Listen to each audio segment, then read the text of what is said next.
got to keep it simple, man. Push-ups, pull-ups, sit-ups, dips. I guaranteed if I followed you around all day from the time you woke up to the time you went to bed, we're going to find some spare time in there. And the creative process takes isolation. You can't keep constantly longing and desiring more and more and more. And this, you have to be within the activity that you want to do to get creative with it. The excess of anything is never going to be good for you. All right. Got the boy Siggy Saint. Come on, Saint. In one of the many paradises. Nice, beautiful magnolia tree. All right. I like doing my videos after getting that heart rate up and back down, clearing my head. I actually did two miles with my dogs, and then somebody called me, and then my thought process got all, polluted, so I ran another 2. But as the video title insinuates, this video is just, it's mostly for like younger people and people who are kind of struggling with desire. Desire is a good thing and can help you get things you want, because you kind of got to desire something to really want to grab it or go for it, and that desire can be like a burning fire to propel you to what you desire, but at the same time it could leave you feeling in a constant state of longing, and you could desire too many things also, and you don't want to do that. Let's see what's up with this. You could desire too many things, and you don't want that, because today there's so much out there. There's an excess of information. There's an excess of music. It's all information. I'm not even going to go into that rabbit hole. But your creativity is actually being hindered by your imagination. That imagination and creativity is dictated by the images you see. The images you see may be, either put in front of you, or you are putting them in front of yourself. Either way, they're in front of you. You're watching TV, you scrolling endlessly on TikTok, YouTube, Facebook, and Instagram Reels. Or you got too many projects going on at once. You got too much desire going on. I want to do this, I want to do this, I want to do this, I want to do this, I want to do that. Yo, I said this in my 400 push-up video. Keep it simple, stupid. Hurts my feelings every time. That's from The Office, but, Katz is always saying that. And you got to keep it simple. You got to keep it simple, man. Me, bro. Push-ups, pull-ups, sit-ups, dips. You know what I'm saying?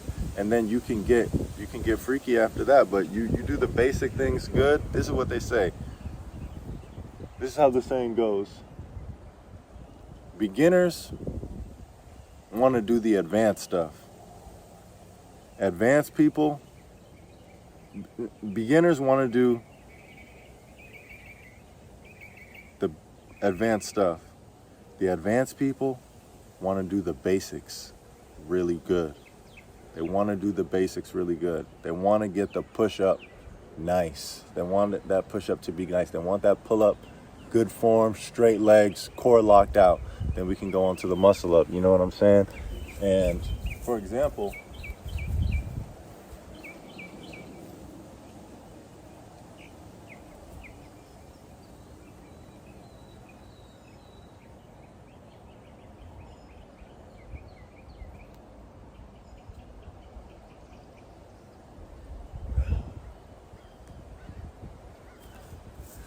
I've been practicing that probably since October of last year, right? We're coming up on a year of that. Not practicing it diligently, just playing around with it. it's a basic movement, all right? Someone might say that that's pretty advanced, but to me, that's a basic movement. It's just a pushing movement. I've been pushing. I've been pushing since I was probably 14 doing push-ups. You know what I'm saying? If you stay keeping the images in front of you and the visualization in front of you simple, you will become more creative. You will become far more capable. Because, for example, it's like, okay, I keep looking at my dog. Okay, I'm looking at all these people run 100 miles. I'm looking at all these people do 30 miles, 10 miles a day. It's like, and I'm looking at their mile times like 7 minutes. They're running 7.5 minute miles. And it's like, when you running, you're like, damn, my run time, man, 8 minutes and 30 seconds. Come on, bro, just run. Just run. So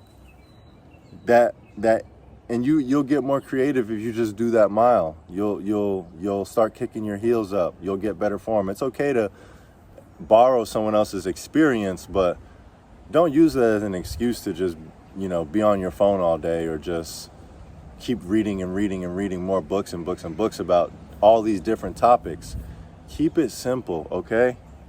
All these fad diets, all these different ways to make money, all these, stay in one lane and keep it simple. And if you stay the course in that one lane, you'll become creative, and you'll be able to lend that creativity to other aspects of your life. But if you're constantly longing and desiring more and more and more, and this, that, and the third, without working with what's right in front of you on your own plate, you're not going to be a creative. You're not going to, you're going to have infinite desire. Infinite desire is hell. That's hell.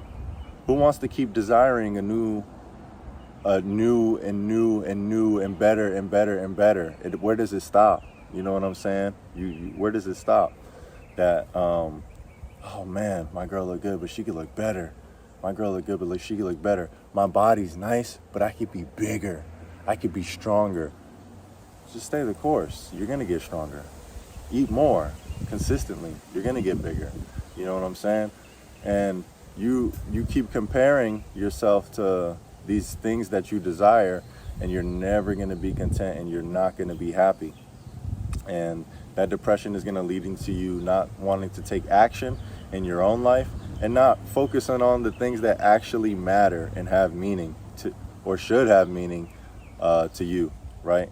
That's being balanced, being the best you can be, the best you can be. You know what I'm saying? You want to be the best you can be, because you're not always going to be fully recovered. You know what I'm saying? I'm going to do a 100 pull-up video today. I'm going to do a 100 pull-up video today, but I ran 4 miles, and I'm like, damn, I wanted to do the video fresh. I wanted to see the best I could do. I'm going to give it my best. I'm going to do the best I can do. Even though I ran 4 miles, I'm still going to do the best I can do. I'm not going to use it as an excuse not to do good. You know what I'm saying? Just because I've seen a lot of other people do high rep videos. But I'm getting a little off topic. That images you see are going to control your imagination. You can't think of something you've never seen before. You know what I'm saying? I understand that.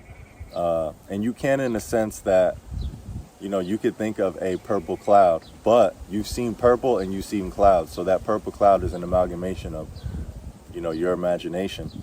But if you're constantly looking at, erotic things, and, also pairing them with your pleasure center, and playing with your dopamine, because it's really in your face, it's fast, it's flashy, and all of that stuff, you're just toying with yourself, and you're toying with your emotional centers and your pleasure centers in a way that is not going to be good for you. You're gonna feel depressed. You're always going to feel like you need the next new fad or form of entertainment to take you there. I don't need much entertainment, okay? I got my dogs. I got a nice new phone. You know what I'm saying? If I want to look up something or research something, I can do it. I got books, I got practices I need to be doing, I got languages I need to be learning. And so does everybody else out there. Everybody else has all this stuff that they say they want to do, but I guaranteed if I followed you around all day from the time you woke up to the time you went to bed, we're going to find some spare time in there. You know what I'm saying? We're going to find some spare time in there. So you could program your imagination. You know, if you made it this far, your attention span's still intact. You can program their imagination by not consuming all these images that aren't conducive to what you're doing. You know what I'm saying? And you can consume images right in front of you. For example, Saint, Vinny, attaboy. Just had to make sure he was around. I left the over here. Attaboy. Had to make sure he was around. He didn't grab him a basketball. Hey, Desson. All right, he's just gonna chill out. Desson. So, for example, I work with a guy, Jonathan Katz. Shout out to Katz. And he's a dog trainer. They have these collars, these electronic collars with receivers on them, and you always got to buckle it. You know, the dog's neck gets a pump, and the dog, it gets harder for the dog to breathe.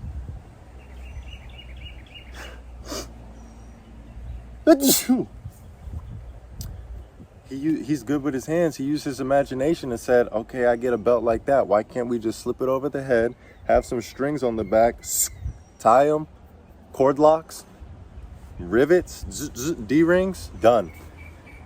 Now when the dog gets a pump, the bungee cord expands with the dog's breathing. It can still take more oxygen in. And when it, the pump cools down, the collar still stays snug and doesn't slide everywhere. You have to be within the activity that you want to do to get creative with it. You know what I'm saying? And create new things, or create something, period. Even though you create something, it may not be new. You know what I'm saying? It may not be new, but that is creation nonetheless. And it's a process, and the creative process takes isolation. You can't keep putting out. No, creatives don't work like that. They don't just keep putting out. And if they do, and they're putting out good stuff consistently, it's because they just created a lot of stuff and they just kind of like dishing it out like that. Like, yeah, I got stuff. You know what I'm saying? But you gotta it's a process. Think about creating one of the most beautiful and almost pretty much the pinnacle of creation is creating life. You know what I'm saying? Planting a seed in the ground and watching it become a big apple tree, mango tree, creating a baby. But that's a process, guys. You have to nurture it. You have to nurture the relationship with that creation. There's a relationship that needs to be nurtured throughout the process for something to be created in the end. You know what I'm saying? So you meet a girl or you meet a guy, you guys have to get to know each other, and you should have already gotten to know yourself, but you have to get to know each other. After you get to know each other, you grow together. After you grow together, you conceptualize creating something together. You know, as a human, biological things happen, and desires happen, and you create this image in your mind of like, man, I imagine what our kid's gonna be like. You can't even really imagine that. You just like, let's do it. You know what I'm saying? That's the best one. It's like, I'm thinking of this thing and I want to create something with you. Let's do it and see how it comes out. That's the best type of creativity. It's like, I kind of have an idea, but let me get it together. You know what I'm saying? Versus consuming everyone else's images and desiring more and more, but not really going anywhere or doing anything with it. There's no point of having that desire and pleasing yourself through just the image of it, but not creating anything and not going through any process. So after that, you know, you do the deed and create that bliss with that person. And that person has to be pregnant for 9 months and keep themselves safe and keep the baby safe and get minerals, vitamins, nutrients, and exercise, and keep their stress low so they don't, so they carry the baby to term. No miscarriages and no nothings. 10 fingers, 10 toes on that baby. And that's a process, you know what I'm saying? That is just one of the most simple, basic things to look at to see where creativity can get you. And that desire, having that infinite desire for anything, is a spectrum that's infinite. It goes all the way around. At this end is contentment. I don't, I'm happy with what I have. I could have more, I could have less. It doesn't, bother me. But if I keep going this way, it's like I want this thing. I'm working towards this thing. It's kind of green. Okay, a little yellow, getting red. The desire's burning. It's so hot within me. I have it. And then it's like, oh my gosh, I have so much of it. Oh my gosh, it's disgusting. Okay, now it's gross. You know what I'm saying? It's gross. And then I don't want it anymore. Get it away from me. And then I'm good without it. And then boom, I'm right back here to contentment. You know what I'm saying? So if you go this way, it's like, I'm good without it, man. Oh my gosh, that's gross. It's so much. Turn it down. You know what I'm saying? Like over here is like, it's excess. And excess of anything is never going to be good for you. Excess light, you'll not be able to sleep. Excess music, you won't have peace and quiet in your head. We desire these things, but at the root level, we just want, peace and contentment. It's okay to desire something and accomplish things, because on the journey to accomplishing things is where you learn. But too much desire, which is usually triggered by images and imagination, which dictates your creativity. Tone down on all of the imagination, abstain from erotic, vulgar, violent images, and just try to look at your surroundings and gain inspiration from the harmony in your own environment, man. Stay disciplined, stay intentional.